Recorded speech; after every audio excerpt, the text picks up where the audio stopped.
Hi there, this is Nick Gregan from Very Easy Photography, and in this video we're going to talk about exposure and ISO. In photographic terms, never was a truer word spoken than light is the key, simply because photography is all about understanding and capturing light. In fact, the word photograph is derived from ancient Greek. The original word photo is from the Greek word phos, meaning light.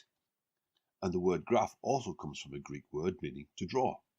Putting the two together gives us the word photograph, which means drawing with light, or, as I prefer to say, having fun with light. Without light, photography wouldn't be possible. There are three things that affect the amount of light entering the camera.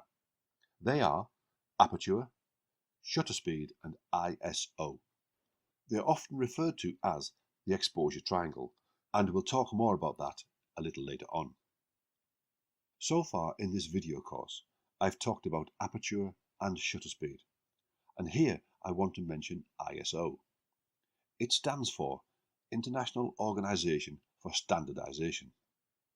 In the most basic terms, ISO is a camera setting that will lighten or darken your photo. As you increase the ISO number, your photos will grow progressively brighter. You'll sometimes hear photographers talking about bumping up your ISO.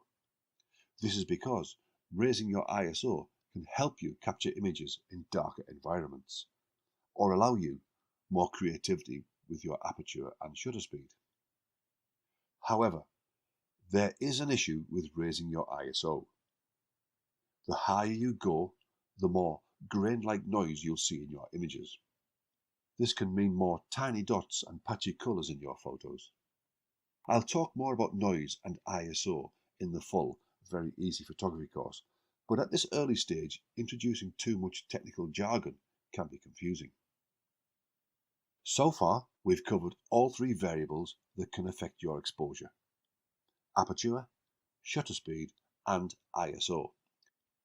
They form the exposure triangle. What is the exposure triangle? It's the relationship between aperture, shutter speed, and ISO to create an exposure. In this diagram, you'll see aperture is at the bottom, on the right is shutter speed, and on the left is ISO. Finally, the arrows in the middle show how the exposure gets brighter or darker as the settings work in relation to each other. As you alter one, it has an effect on one of the others. So, to recap on exposure and ISO.